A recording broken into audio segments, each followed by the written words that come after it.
이번 주 토요일이 이제 추석 명절입니다. 한가위인데요. 감사하는 이 절기가 사실 추석이에요. 이번 추석에 가정 안에 많은 감사들이 충만하기를 축복합니다.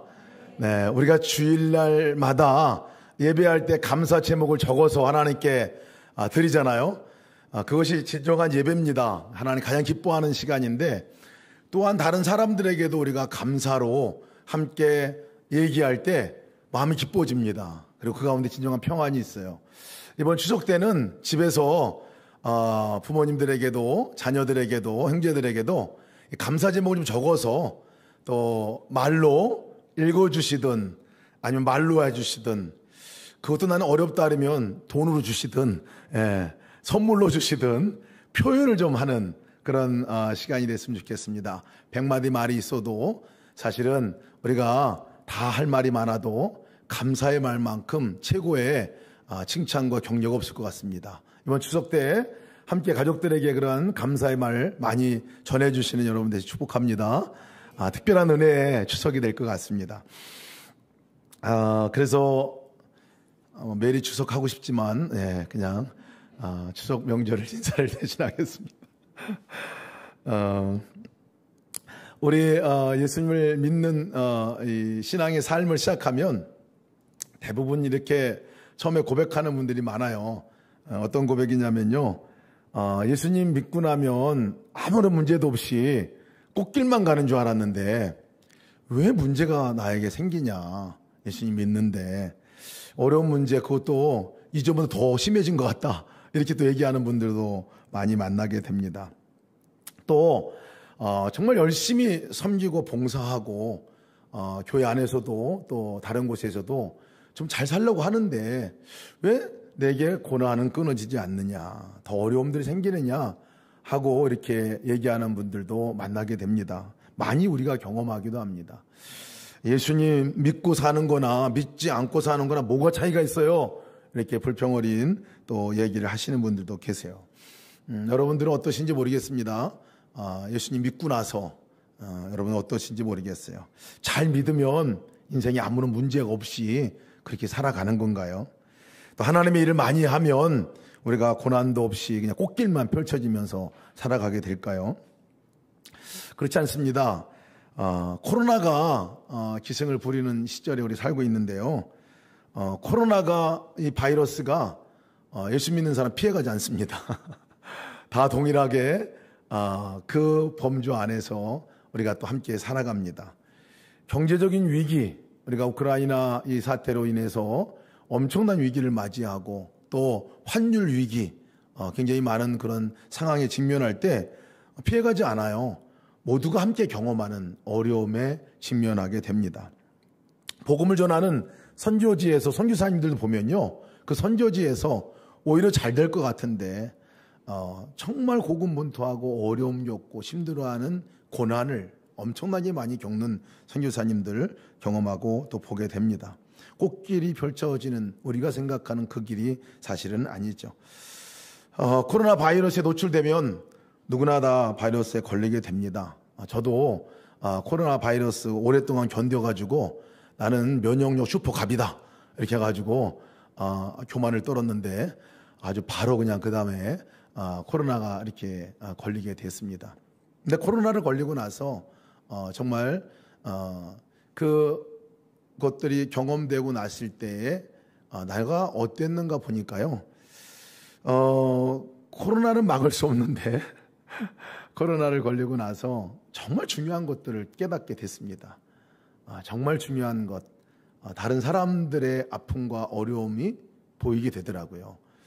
그리고 또 다른 분들도 저의 또 아픔과 어려움을 보게 되고, 그래서 어찌 보면 코로나를 겪으면서 지나고 나니까 사랑이 남는 것들을 보게 됐습니다. 그러면서 이게 어려움의 문제가 아니라 그 과정을 겪으면서 내가 무엇이 남는가 하는 것들이 더 중요하다는 것들을 깨닫게 됩니다. 폭우로 인해 가지고 굉장히 많이 어려움들을 겪고 계신데, 지난주에 제가 주일날 마치고 나서 지난 폭우 엄청난 비가 퍼부었을 때에 한 목사님 그 장모님이시죠. 장모님이 실종되셔서 시신을 찾지 못한 이 장례에 참여한 적이 있습니다.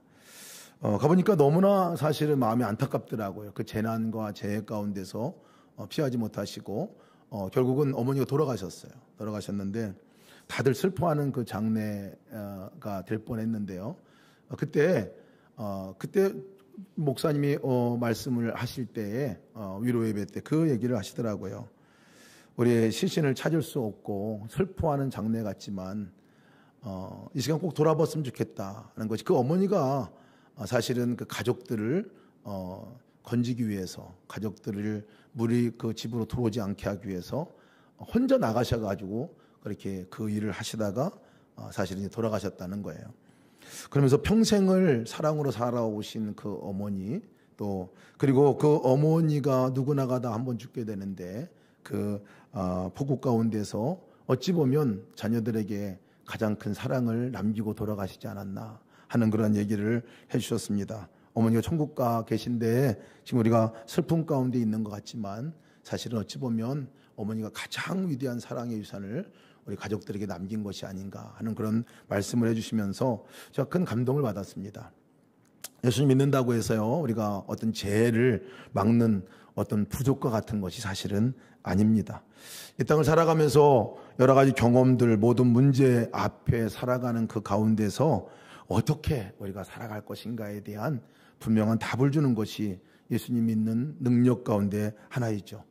문제와 어려움 속에서 분명하게 예수 믿는 것과 그렇지 않는 것과 다른 점은 그 자리에 주님과 함께 살아가느냐, 함께 살아가지 않느냐의 문제입니다. 혼자가 아니라 그 가운데 주님께서 함께 계신 것에 대한 분명한 그 믿음, 분명한 역사가 예수 믿는 능력 가운데 하나죠. 저는 뇌경색 같은 것은 오지 않을 줄 알았습니다. 저에게는 그런 것이 오지 않는 것인 줄 알았어요. 근데 뇌경색이 왔을 때 그때 분명하게 하나님께서 정말 깨닫게 해주신 부분들이 있었습니다. 어찌 보면 저희 인생 가운데 가장 큰 거센 풍랑과 같고 가장 어려운 고난과 같은 시절이었는데요. 그때 주님께서 그 이전에 어느 때보다도 경험하지 못했던 하나님의 임재를 경험하게 됐습니다. 왜냐하면 제가 그때 너무나 두려웠거든요. 너무나 두렵고 앞으로 정말 사람 이름도 기억이 나지 않고, 그리고 그 전에 생각했던 모든 것들이 이 기억력이 다 상실된 그런 잠깐의 상태였기 때문에 그렇습니다. 앞으로는 어떻게 살아가지 하는 그런 마음들이 굉장히 몰려올 때에 그때 하나님께서 갑자기 저에게 주셨던 말씀이 있는데, 그것은 Rejoice in me라는 말씀을 주셨어요. 내 안에서 기뻐하라 하는 말씀이었는데, 그 말씀 끝에는 이렇게 말씀하시고 나서 다시 질문한 말씀이 뭐냐면, 제가 내일을 그 다음을 너무 걱정하니까 너 내년이 너에게 올 거라 생각하느냐, 너 내일이 너에게 있을 거라 생각하느냐, 너가 내년이 올 거라 생각하고 내일이 있을 거라 생각하니까 걱정하고 근심하는데, 너 내년이 너에게 있을 수도 안 올 수도 있고 내일이 오지 않을 수도 있어. 바로 오늘, 근데 오늘이 얼마나 중요한지, 오늘은 내가 너와 함께하고 오늘 내가 너와 함께하니 너 내일 걱정하지 말고 내년 일 걱정하지 말고 오늘 그냥 나와 함께 기뻐하자, 즐거워하자 하는 그런 말씀을 주셨어요. 평생 잊지 못할 사실 말씀입니다. 가장 어렵고 힘든 상황 가운데서 하나님께 주셨던 만남이고 또 하나님의 축복이었습니다. 지금도 내일, 내년들을 걱정하려고 할 때 그 말씀이 생각이 납니다. 오늘 하루하루가 얼마나 중요한 것인가에 관한 부분들을 말씀해 주시는 그것이 생각이 납니다. 우리가 위기를 맞이하고 고난을 맞이할 때, 어려움을 맞이할 때 그것을 어떻게 지나가느냐는 너무나 중요합니다. 그 위기가 오고 또 어려움이 온 것에 대한 이유를 잘 모를지라도요, 그때 하나님과 함께하고 동행하고 나가는 그것이 얼마나 우리 삶 가운데 위기가 위대한 기회로 되는지 모릅니다. 오늘 읽은 우리 성경 본문은요, 이 점을 좀 더 깊게 우리 생각하게 해줍니다. 오늘 말씀의 배경은요 뭐냐면, 예수님께서 갈릴리 호수 건너편으로 함께 가려고 할 때 제자들과 함께 가자고 초청하는 일부터 시작합니다. 예수님께서 저 갈릴리 바다 건너편에 이제 하나님의 일을 하시려고 가는데 제자들을 초청합니다. 같이 가자라고 얘기합니다. 5장 말씀을 보면 가서 어떤 일이 벌어졌는지가 나와요. 거라사의 광인들, 귀신 들린 사람을 만나고 그것을 귀신을 쫓아내고 병든 자를 치료하고 또 하나님의 놀라운 역사를 이루는 일을 이 건너편에 가서 일을 이루시는데 그 일을 하자고 사실은 제자들을 같이 가자고 하신 거거든요. 제자들이 같이 갑니다. 제자들이 함께 가는 가운데서 일어나는 일이 오늘 성경 본문의 말씀입니다. 주님의 일을 함께 가자고 해서 따라가고 있는 그 걸음걸이 가운데서 어떤 일이 일어나냐면 폭풍이 일어나는 거예요. 광풍이 일어나는 거예요. 그 잔잔했던 바다, 이 바다와 같은 갈릴리 호수가 막 요동을 치고 바람이 불고 그리고 물이 그 배 안으로 스며들어서 얼마나 많이 들어왔는지요. 이제 곧 가라앉을 정도의 물이 들어온 요 상태입니다.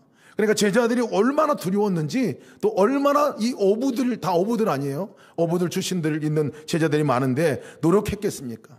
그런 상황 가운데 놓여 있는 이 상황을 지금 우리가 성경에서 보고 있는 거예요. 사명을 감당하러 가는 길이거든요, 사실은. 하나님과 함께 가는 그 일을 하고 있는 그 정말 선한 일을 함께 하려고 가는 그 걸음인데 왜 이런 광풍이, 거센 광풍이 그들에게 몰아쳤을까? 어찌 보면 최고의 위기를 맞이하는 상황을 왜 직면하게 됐을까? 잘 이해할 수 없는 일일 수도 있습니다. 근데 더 이해할 수 없는 일은 또 그 배에 예수님이 함께 타고 있었다는 거예요. 타고 있었는데도 광풍을 만나고 물이 들어오는 일을 경험하고 나중에 고백하면 죽을 정도로 우리가 힘들었습니다라고 고백할 정도로 이 상황에 직면한 이 제자들의 모습. 우리도 여러분 인생을 살아갈 때 이런 것들을 너무나 많이 경험합니다. 너무나 많이 경험해요. 이해할 수 없는 어려움을 우리가 경험할 때가 많습니다. 인생의 광풍을 만날 때가 많습니다. 갑작스럽게 병이 드는 그러한 광풍도 맞기도 합니다. 돈이 떼이고 부도가 나누고 또 잘 나가던 사업이 잘못되어서 문을 닫아야 하는 그런 광풍도 만나게 됩니다. 때로는 직장에 쫓겨나가는, 직장에서 인생의 어려움을 겪는 광풍도 맞게 됩니다. 사랑하는 사람과의 관계도 끊어질 정도의 어려운 광풍도 우리가 만나기도 합니다. 배신을 당하기도 하고요. 모함을 당하기도 하고요. 누명까지 뒤집어 쓰는 인생 광풍을 경험하기도 합니다. 딱히 잘못한 것 없는 것 같은데 갑자기 당하는 인생의 광풍 앞에 많이 놀라기도 합니다. 우리의 광야 같은 인생을 살아가면서 우리가 경험하는 경험들입니다. 왜 그랬냐? 왜 그런 것들을 우리가 맞이하고 경험해야 됐나? 딱히 이유가 잘 생각이 나지 않을 때가 많습니다. 자연재해를 당하는 걸 보면요, 우리가 무슨 이유를 찾을 만한 것이 없습니다. 병도 갑자기 내게 닥칠 때 그 이유를 알 수가 없어요. 코로나도요, 갑작스럽게 우리에게 다가온 재해 아닙니까? 딱히 잘못해서 그런 것 같지 않습니다. 경제적인 어려운 문제도 우리가 볼 때 어떤 때는 이유 없이, 이유 모를 이유들이, 그런 어려움들이 닥칠 때가 많습니다. 제자들이 만난 광풍도 아마 그러지 않았을까 싶습니다. 그러나 분명한 것은요, 우리가 닥치는 모든 어려움과 이 광풍도 하나님이 허락하지 않으면 우리에게 이것이 닥치지 않는다는 얘기입니다. 우리가 이 시간에 함께 우리가 볼 이 말씀은요, 왜 광풍이 우리에게 왔는지 이 부분들보다도요, 이 광풍을 만난 제자들의 모습을 보면서 과연 우리는 어떤가? 이것을 한번 우리가 점검해 보는 시간이 되기를 원합니다. 우리 광풍을 만날 때, 어려움을 만날 때 두 가지 부류가 나눠지게 됩니다. 어려움을 만나면요, 그 어려움이 도대체 나에게 왜 왔느냐, 불평거리를 찾고 그 원인을 찾으면서 하나님을 원망하고 사람을 원망하거나 또 인생 자체를 원망하면서 거기에 그냥 갇혀 있는 이 사람들도 있습니다. 또한 한편으로 보면 또 다른 부류의 사람들은요, 그 광풍이 몰려올 때 그 광풍을 통해서 정말 그 어려움을 통해서 진정한 의미를 발견하고 또 그 어려움 가운데서 하나님이 진정으로 행하실 일들이 뭔지를 보고 위기를 위대한 기회로 바꾸어 가는 사람들도 보게 됩니다. 우리가 함께 우리가 묵상하기를 원하는 것은 어려운 이 어떤 문제도 우리가 하나님께 허락하시지 않으면 우리에게 오지 않는다는 것들을 전제로 하고 우리가 함께 말씀을 볼 필요가 있습니다. 어려움 가운데 있는 이 시험을 만날 때 우리가 어떻게 해야 될 것인가에 대해서 고린도전서 10장 13절 말씀에 분명히 말씀하고 있습니다. 사람이 감당할 시험 밖에는 너희가 당하는 것이 없나니 오직 하나님은 미쁘사 너희가 감당하지 못할 시험 당함을 허락하지 아니하시고 시험 당할 즈음에 또한 피할 길을 내사 너희로 능히 감당하게 하시느니라 라고 말씀하고 있습니다. 시험과 어려움을 당할 때에 능히 피할 길을 내시고 감당할 수 있는 힘을 주신다 하는 것들을 말씀하고 있습니다. 야고보서 1장 2절에 4절 말씀 보면 내 형제들아 너희가 여러 가지 시험을 당하거든 온전히 기쁘게 여기라. 이는 너희의 믿음의 시련이 인내를 만들어내는 줄을 너희가 알미라. 인내를 온전히 이루라. 이는 너희로 온전하고 구비하여 조금도 부족함이 없게 하려 함이니라. 시험을 만날 때 오히려 기쁘게 여기라 라고 얘기를 하는 거죠. 이것이 우리의 삶 가운데 인격을 다듬는 일인 것에 대해서 이 본문은 얘기를 하고 있습니다. 오늘 시간 우리가 주목할 말씀은요, 광풍을 만날 때 도대체 우리가 어떻게 해야 하냐 하는 것이죠. 여러분, 예수님이 계셨는데도 광풍이 일어난 것도 이상한 일인데요. 더 이상한 건 뭐냐면요, 그 광풍이 일어났을 때 그 배 안에 계신 예수님이 도대체 뭐하고 계셨는가 하는 거예요. 오늘 성경 말씀 보면 주무시고 계셨다라고 얘기하고 있어요. 주무시고 계셨다. 좀 이상하지 않습니까? 사실 이 주무시고 계셨다는 말을 우리가 잘 이해할 필요가 있습니다. 이 점을 살펴보기 전에요, 우리가 몇 가지 주목해 볼 만한 이 단어들이 있어요. 오늘 본문의 말씀 보면요, 정말 특별한 이 장치와 같은 이 본문의 말씀의 이야기들이 있는데요. 36절 한번 보겠습니다. 36절 보면 그들이 무리를 떠나 예수를 배에 계신 그대로 모시고 가매 다른 배들도 함께 하더니. 제자들이 예수님을 모시고 가는데요, 가자고 할 때 이 본문에서는 예수님을 그대로 모시고 가매라는 표현을 씁니다. 예수님을 잘 모시고 간 것 같은 표현이 돼요. 사실은 예수님 잘 받들고 모시고 간 것 같은 한국어 번역이 되는데요, 근데 원문에 보면요, 이 뜻이 모시고 간다는 뜻이 뭐라고 표현이 되어 있느냐면요, 예수님을 데리고 다녔다라는 표현을 씁니다. 데리고 갔다. 우리가 강아지를 데리고 갈 때 쓰는 표현입니다. 데리고 갔다. 조금 더 직접적으로 이 표현을 얘기하면요, 예수님을 필요할 때마다 데리고 다녔다라는 이런 표현입니다. 또 여러분, 예수님이 배에 계시긴 했는데 배의 어느 부분에 계셨는가를 보면요, 주목해 볼 만한 이야기입니다. 배 끝 부분인 고물 쪽에 예수님이 계셨다고 얘기하고 있어요. 고물은 배 끝 쪽을 말합니다.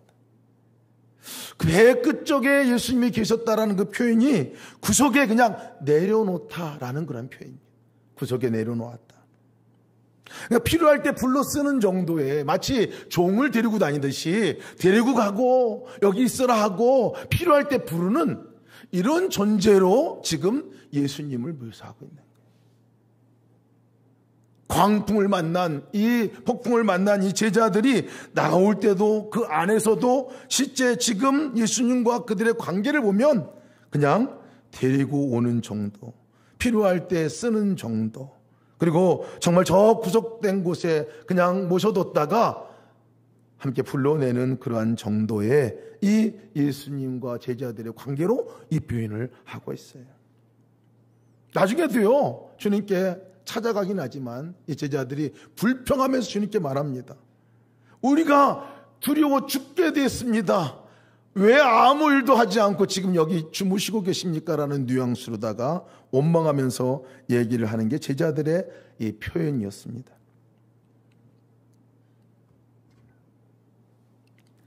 여러분, 이 배에서 주는 이 모습이 강력한 우리에게 주는 메시지이기도 합니다. 우리에게 예수님은 도대체 누구신가? 내가 데리고 다니는 종과 같은 그런 존재인가? 아니면 나의 삶을 주관하시는 그 분이신가? 나의 삶에 예수님은 간섭하실 수 있는 분이신가? 아니면 아무런 일도 하실 수 없는 분이신가 하는 문제입니다. 예수님께서 죽으셨다는 표현은요, 무관심하셔서 제자들을 버려두셨다 이런 표현이 아니에요. 함께 가자고 부르신 분이 주님이시걸로요. 함께 일하러 가자고 부르신 분이 주님이셨단 말이죠. 문제는 제자들이었던 거예요. 데리고 가고 같이 있지만 멀찌감치 떨어뜨려 놓고 필요할 때 불러 쓰는 정도의 그 주님으로 여긴 그들의 모습이 문제였죠. 이럴 때는요, 주님이 일하실 수 없습니다. 적어도 우리 삶에 개입하실 수가 없다는 것이에요. 아무런 영향력을 미칠 수가 없습니다. 예수님은 우리 가운데 오신 이유가, 제자들과 함께 가져가신 이유는 함께 살기 위해서, 함께 생활하기 위해서, 같이 있기 위해서, 같이 대화하기 위해서 오셨는데요. 마치 오늘 제자들이 배에 예수님을 모시고 간 거는요, 마치 진이와 같이, 아니면 도깨비 엉망이와 같이 무슨 해결사 정도로, 보디가드 정도로 그렇게 여기고 갔다는 데 문제가 있습니다. 요한계시록 3장 20절 말씀 보면요, 동일하게 주님께서 우리 가운데 찾아오신 이유가 함께 살고자 하신다고 말씀하고 있죠. 여러분, 주님의 임재가 분명하면요, 함께 사는 것이 분명하면 광풍이 사실은 문제가 되지 않습니다. 그 광풍 속에서도 오히려 평안함을 누릴 수가 있게 됩니다. 제자들이 두려워하고 어려워했던 것은 바로 그것이 문제였던 것이죠. 제가 육체적으로가 아니라 완전한 실패자의 절망과 좌절을 적는 밑바닥까지 갈 때에, 그때 저에게 하나님께 주셨던 말씀이 또 하나 있었습니다. 제가 스스로 노력하고 열심을 내고 뭔가를 해내려고 그렇게 하다가 도무지 되지 않는 그 절망의 순간에 주님께서 저에게 하셨던 말씀이 있었습니다. 어찌 보면 육체적인 부분들 뿐만 아니라 영적인 면행 가운데 제가 가장 어려운 순간에 직면했을 때, 그때 주님께서 저에게 하셨던 말씀이 뭐였냐면 인저의 믿음이라는 말씀이었어요. 왜 네가 무엇을 해야 너를 인정해 줄 거라 생각하느냐? 네가 무엇을 해야 내가 너를 받아줄 거라 생각하느냐? 너는 종이 아니라 나의 존귀한 아들이야.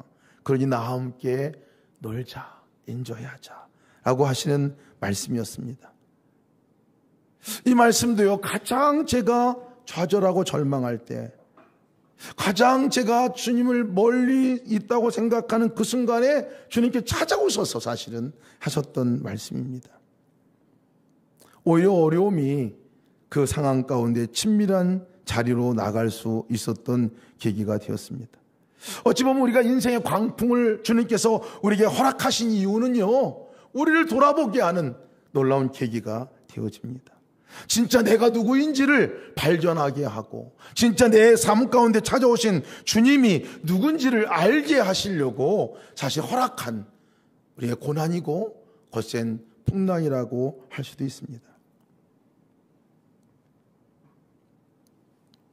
근데 오늘 본문 가운데서요, 놀라운 이 일 가운데 하나가 뭐냐면, 제자들이 예수님을 데리고 왔건 종같이 여겼건 저 구석등에 처박아 놓은 것 같은 마치 그런 존재로 예수님을 여겼건 간에 광풍이 일어나자요. 광풍이 일어날 때 제자들이 정신이 바짝 났습니다. 광풍이 일어나고 자기 힘으로 다 해보다 안 되니까 결국은 주님께 와가지고 요청합니다. 뭐라고 요청하냐면요, 선생님, 우리가 죽게 된 것을 돌보지 아니하시나이까. 제자들이 깨달은 것은요, 그 배에 예수님이 계셨다는 걸 발견한 것입니다. 그 배에 여전히 예수님께서 계셨다는 것을 제자들이 깨닫게 된 거예요. 제자들이 인식하게 된 거예요. 그리고 주님께 나와서 요청을 합니다.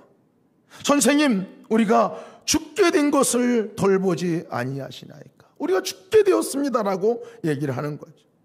여러분, 이런 시간을, 이런 요청을요, 카이로스의 요청, 카이로스의 시간이라고 말합니다. 카이로스의 시간이에요. 끊어져 있다가 다시 연결되어지는, 저 무시하고 저 구석에 그냥 외면하고 있다가 다시 그 주님을 향해서 내가 방향을 전환하고 바라보는 그 순간, 주님의 이름을 부르고 예수님 하고 예수님을 의식하고 인식하는 그 순간을 뭐라고 말하냐면요, 카이로스의 시간이라고 말합니다. 특별한 의미의 시간을 말하죠. 특별한 연합의 시간을 말합니다. 주님과 내가 연결되는 그 시점이 바로 그 시점이기 때문에 그렇습니다.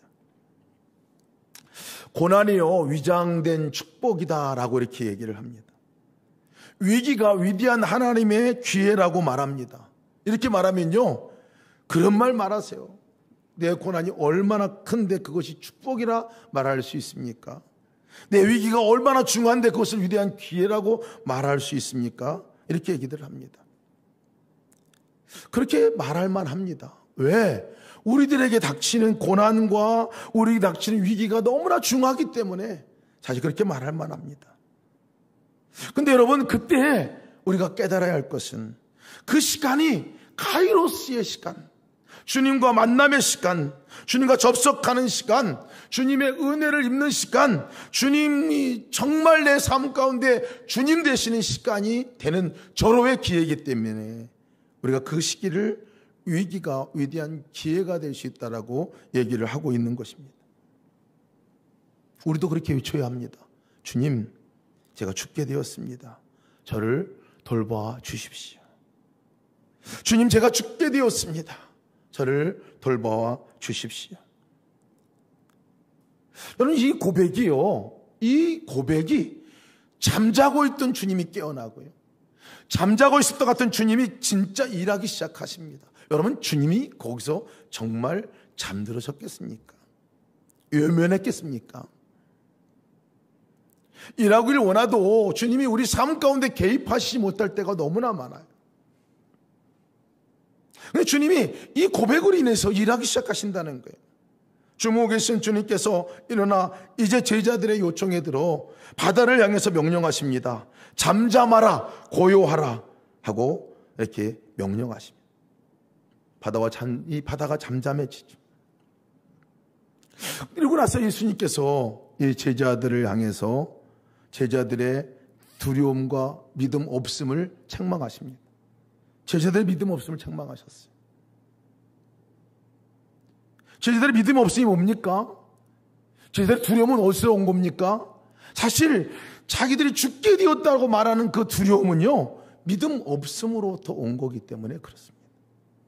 안 믿어지니까 두려웠던 것이에요. 주님이 함께 계신데도 그분이 안 믿어지니까 두려웠던 것이에요.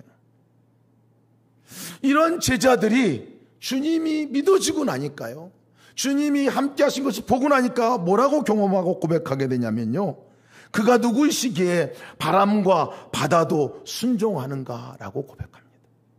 그가 누구이시기에 바람과 바다도 순종하는가. 함께 계신 그분이 누군지를 더 분명하게 깨닫는 순간인 거죠. 함께 계신 그분이 창조자 하나님인 것을 알게 된 거죠.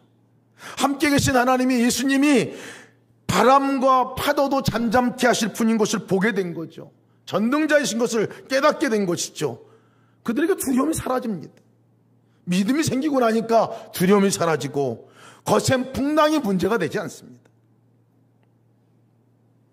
여러분, 이 성경 인물 가운데 가장 고난이 많은 인물, 가장 어려운 사람이 누굴까 제가 보니까요, 욥도 아니더라고요. 진짜 고난이 많은 사람이 누구였냐 보니까 이 다윗이에요. 다윗만큼 고난이 많은 사람이 없어요.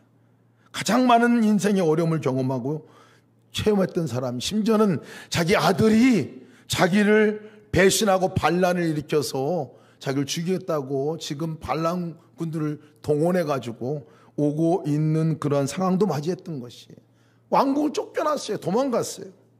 어디로 가야 될지도 모릅니다. 있는 것도 성도리째 다 빼앗기고 사라진, 많은 자기 신하들도 배신하고 떠난 이런 다윗의 상황, 여러분, 이 정도면 인생이 완전히 끝난 정도라고 말할 수 있는데요, 이런 큰 거대한 광풍 가운데서 다윗이 고백한 고백이 있습니다. 위대한 고백이에요. 시편 23편의 고백입니다. 여호와는 나의 목자시니 내가 부족함이 없으리로다. 그가 나를 푸른 초장에 누이시며 쉴만한 물가로 인도하시는도다. 여러분, 어떻게 이런 고백을 할 수 있을까요? 가장 어렵고 힘든 광풍, 거센 광풍이 몰려온 것 같은데 그때 다윗이 여호와는 나의 목자십니다. 그러니 내가 부족함이 없습니다. 푸른 초장으로 인도하실 겁니다. 쉴만한 물가로 인도하실 것입니다. 내가 걱정이 없습니다. 때로는 여러분 이런 상황 보면요, 무슨 정신병자 같은 생각이 듭니다. 미친 거 아니냐 이거. 그렇지 않습니까 여러분? 그런데 다윗은 이런 고백을 너무나 아름답게 자기가 시로 읊어서 쓰기도 하고 지금까지 우리가 그것을 전해받고 있지 않습니까? 어떻게 이런 고백을 할 수 있느냐? 그 고백이 가능했던 이유가 있습니다. 다윗이 이 고백이 가능했던 그 이유가 시편 16편 8절 말씀 보면 그 고백이 어디서부터 나온 것인가를 알 수가 있어요. 시편 16편 8절 말씀 제가 한번 읽어드리겠습니다. 내가 여호와를 항상 내 앞에 모심이요 그가 나의 오른쪽에 계심으로 내가 흔들리지 아니하리로다. 여호와를 항상 내 앞에 모심이요 그가 내 오른쪽에 계심으로 내가 흔들리지 아니하리로다. 이것이 다윗이 다윗된 고백입니다. 강아지 끌고 다니듯이 아니면 종 데리고 다니듯이 그렇게 데리고 다니는 하나님이 아니라 저 한 구석편에 그냥 모른 채 외면하고 따로 때려켜놓은 그 하나님이 아니라 다윗의 인생 가운데서는 항상 하나님이 앞에 계셨어요. 항상 하나님이 계신 것이 너무나 분명한 사람이었어요. 주님이 인도하시는 그 걸음을 따라가고 주님께 물어보고 어떻게 할 것인가 물어보고 큰 산과 같은 거센 풍랑이 몰아칠 때도 하나님이 함께 계시니 그분이 나의 목자시니 내가 부족함이 없다라고 고백한 이 정말 분명한 주님의 임재에 대한 인식, 주님과 동행하는 동행이 끊임없이 일어났던 사람이 다윗이었습니다. 그러니 주님이 내 오른쪽에 계심으로 내가 요동하지 않습니다 라고 고백할 수 있는 고백을 하는 것이죠. 9절 10절 계속 나오는 말씀을 보면 내 마음이 기쁘고 내 영도 즐거워하여 내 육체도 안전히 살 것이다. 11절 보면 내 길을 생명의 길을 주께서 내게 보이시리니 주의 앞에는 충만한 기쁨이 있고 주의 오른쪽에는 영원한 즐거움이 있나이다. 그럼 이 고백이 다윗의 고백이 다윗만의 고백이겠습니까? 우리와 함께 계신 그 하나님 너무나 분명하면요 거센 풍랑이 문제가 되지 않습니다. 다윗은 그래서요 그의 인생의 삶을 어찌 보면요 카이로스의 시간을 매번 살아간 사람입니다. 매번 주님과 특별한 은혜의 시간, 잊을 수 없는 그 시간을 주님과 함께 살아간, 환경과 여건이 막 요동치고 변화가 되어도 흔들림이 없이 살아가고 또 살아갈 수 있었던 사람이 된 게 그 고백 때문입니다. 여러분 지금 혹시 우리가 어려움 가운데 있다면요 바로 지금이 카이로스의 시간인 것을 기억하시기 바랍니다. 여호와를 만날 만한 때인 것임을 기억하시기 바랍니다.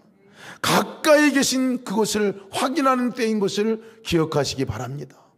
여호와를 만날 만한 때에 찾으라, 가까이 계실 때에 그를 부르라 라고 말씀하고 있어요. 이 카이로스의 시간이 여러분 매 시간이 되어서 풍랑이 문제가 되지 않고 주님과 깊은 교제가 있는, 또 주님의 능력과 주님의 인도하심을 힘입고 살아갈 수 있는 여러분 되시기를 주님의 이름으로 축복합니다.